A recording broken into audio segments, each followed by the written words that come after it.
Have you ever been in a language class, repeating phrases from a textbook and just had that feeling of, I'm learning words, but I'm not actually learning how to talk to someone? Well, you are not alone. It's a huge puzzle, and it turns out entire countries are trying to solve it. Today, we're going to zero in on Japan and a really fascinating paradox that's right at the heart of their entire education system. And that question? It is exactly what's driving this massive educational reform in Japan. They are desperately trying to shift students away from just, memorizing grammar rules and get them towards something way more ambitious and honestly way more human. So they've given this big idea a name: authentic communication. It's the official policy, the grand plan that's supposed to totally transform how millions of kids learn English. But as we're about to see, having a great idea on paper and actually making it work in a real classroom, well, those are two very, very different things.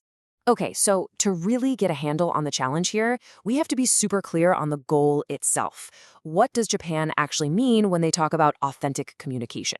Well, the official definition is, surprisingly, pretty straightforward. According to their national curriculum, it's all about students exchanging their own genuine ideas and feelings. It's not about drills, it's not about repeating what the teacher says, it's about real, meaningful connection in the moment.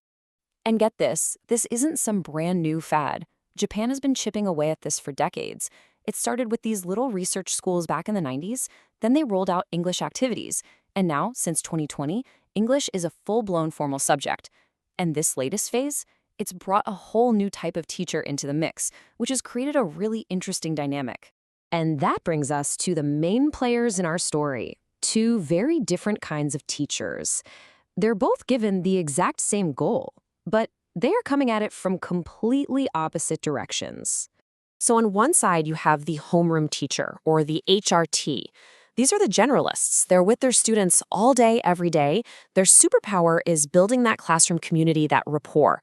Then, on the other side, you have the specialist teacher, the senka. They're the English experts. They know the language inside and out, and they often travel between different schools. Now just listen to the difference in how they actually sound in the classroom. Okay, first up, the specialist teacher. The English is perfect, right? It's crystal clear, it's instructional. It's all about the mechanics of the lesson. Open your textbook, write the goal.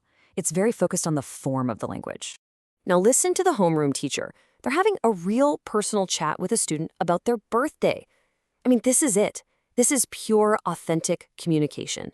They're connecting to the student's actual life. But you probably noticed, they pretty quickly switch back to Japanese just to keep that conversation flowing smoothly. And this is the paradox. The senka, the language expert, is defaulting to instructions, not conversation.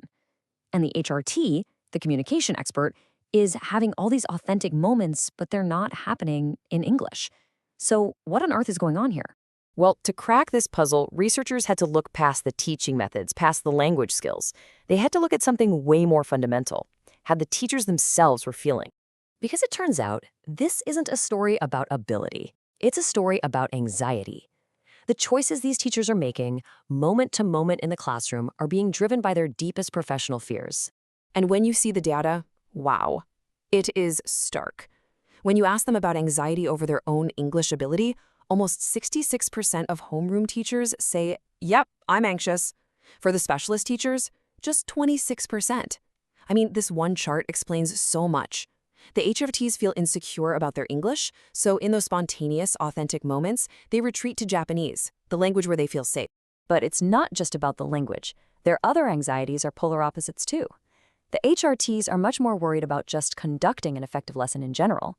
But for the senkas, the specialists, their biggest worry is totally different. More than half of them are worried about whether the students are actually understanding them. And because they don't have that deep day-to-day connection, they fall back on what they can control: structured, predictable, instructional English. So, okay, we've got one group that's amazing at rapport but nervous about English, and another group that's amazing at English but struggles with that spontaneous rapport. The problem seems pretty clear, right? But the solution that the research points to, it's actually beautiful in its simplicity. What if you just stopped trying to fix each teacher's individual weakness? What if, instead, you realized they were a perfect match? The homeroom teacher's expertise in connection is exactly what the specialist teacher is missing, and the specialist's deep language knowledge is exactly what the homeroom teacher needs to feel more confident. They're not broken, they're two halves of a whole. So the solution is all about peer learning. It's a two-way street. The HRTs, the rapport experts, can actually coach the specialists on how to have those little personal, authentic moments.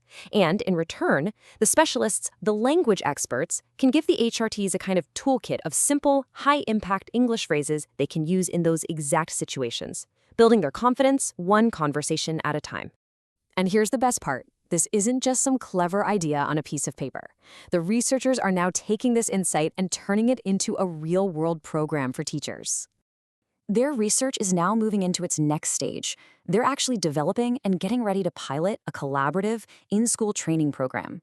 They are building a system where teachers can actively learn from each other's strengths to create a classroom that is finally both rich in English and rich in that authentic communication they've been aiming for all along. So, what's the big takeaway from all this? First, the biggest hurdles to making a change are often the human ones, like fear and anxiety. Second, what looks like a weakness in one person can actually be a huge strength when you pair them with the right person. And finally, sometimes the best experts to solve a problem are the people already in the room if you can just create a way for them to help each other. Which really leaves us with a powerful question to think about. I mean, sure, this was about teachers in Japan, but the principle behind it is universal. It really makes you wonder, where in our own work, in our own lives, are we overlooking a perfect partnership just because we're so focused on trying to fix individual weaknesses instead of combining complementary strengths?